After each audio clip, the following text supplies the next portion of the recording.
সরকার দো আলম নবী বলেন, এবার পাপাচার মৃত্যুর যখন সময় হয়, পাপাচারের সামনেও হাজার হাজার ফেরেশতা উপস্থিত হয়ে যায়। এই পাপাচার বান্দার সামনে যায়, ফেরেশতারা আসে। এই ফেরেশতাদের হাতে কি থাকে জানেননি?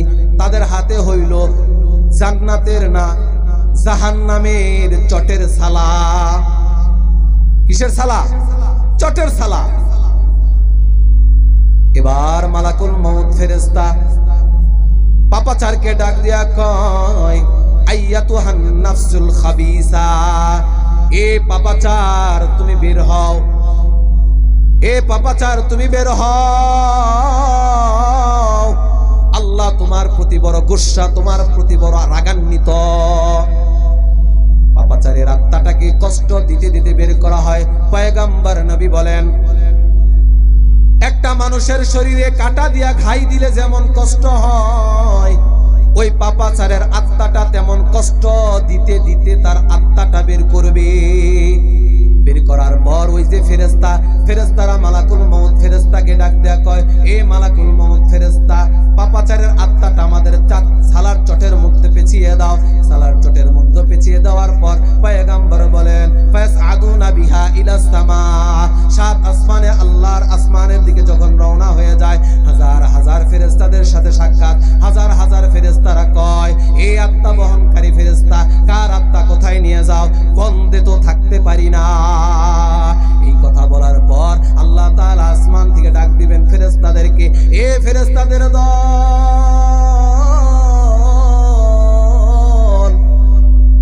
আমার এই পাপাচার বান্দার আত্মাটা আর উপরে আনার দরকার নাই। আমার সাত জমিনের নিচে একটা জেলখানা আছে, ওই জেলখানার নাম হইল উক্তুবু কিতাবা আবদি ফি সিজ্জিন। সিজ্জিন নামক একটা জেলখানা আছে, ওই জেলখানার ভিতরে আমার বান্দার আমলনামা লিপিবদ্ধ করে দাও। এই কথা বলার পর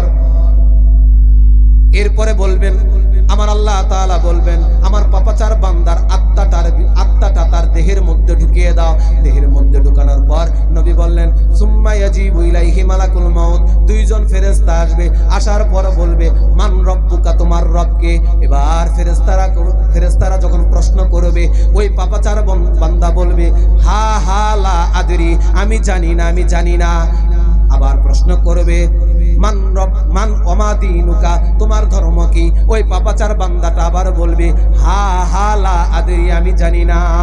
তিন নাম্বার প্রশ্ন করবে, মান হাদার রাজুলুল্লাযী বুইসা ফিকুম, এই লোককে চিনো যাকে তোমাদের মধ্যে প্রেরণ করা হয়েছিল?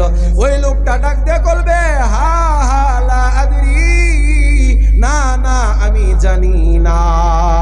এবার ফেরেশতারা ডাক দিয়া বলবেন, আলাম ইয়াতিকুম নাজির, তোমাদের কাছে কি কোনো আলেম ওলামা যায় নাই, দাওয়াত দেয় নাই? তোমাদের কি এই কথাগুলো কেউ বুঝায় নাই? তখন তারা বলবেন, না না না, আমাদের কাছে কেউ আসে নাই। অন্য বর্ণনায় আছে, তারা বলবে, হ্যাঁ আসছে, কিন্তু আমরা মানি নাই। আমার আল্লাহ তাআলা আসমান থেকে ডাক দেয়া বলবেন, এ ফেরেশতারা রে, আমার পাপাচার বান্দা যা বলেছে সব মিথ্যা বলেছে। এই কথা বলার পর আমার আল্লাহ তাআলা ফেরেশতাদের ডাক দেয়া কয়, ও ফেরেশতারা রে, আমার বান্দার কবরে জাহান্নামের আগুন জ্বালায়া দাও। আফরিশুহু লাহু মিনান নার, আমার বান্দার কবরে আগুনের বিছানা বিছায়া দাও। ওয়া আলবিসুহু মিনাল জান্নার, আমার বান্দার শরীরে জাহান্নামের পোশাক পরায়া দাও। ওয়াফতাহু লাহু বাবান ইলান নার, আমার বান্দার কবর পর্যন্ত জাহান্নামের একটা দরজা খুলিয়া দাও।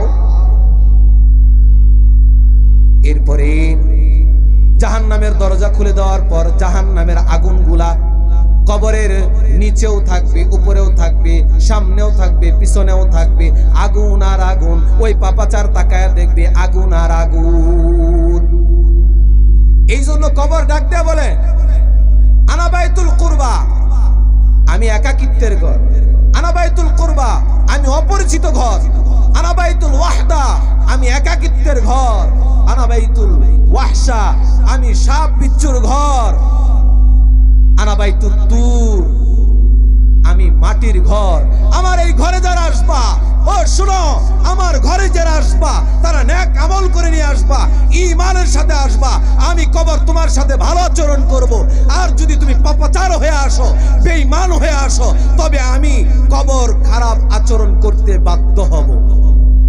একজন বেনামাজির কবর, এক বর্ণনায় আসছে, একজন বেনামাজির কবরের ভিতরে কবরের মাটি দুই পাশ থেকে এমন জোরে চাপ দিবে যে এক পাঁজরের হাড় আরেক পাঁজর দিয়ে ঢুকে যাবে, নাউজুবিল্লাহ।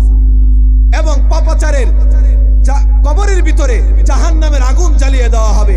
আর একটা অজগর সাপ পাঠানো হবে, যেই একটা অজগরের সাপের একটা নখ হবে, যে একটা মানুষ সারাদিন হাঁটলে যেই পরিমাণ রাস্তা যাইতে পারে এত লম্বা পরিমাণ শুধুমাত্র ওই সাপের নখ হবে। তাহলে ওই সাপটা কত বড় হবে মোহতারাম হাজিরিন। এই জন্য আমার কবরের সামানা তৈয়ার করতে হবে, নিজেকে বানাইতে হবে আমার আল্লাহ তাআলার গোলামি কইরা, নবীর তরিকায় চইলা, ঈমানদার হইয়া, আমলকারী হইয়া আল্লাহ তাআলার কবরে যায় শুইতে হবে। তবে আমার কবরটা রওজাতুম মির রিয়াজিল জান্নাহ হয়ে যাবে।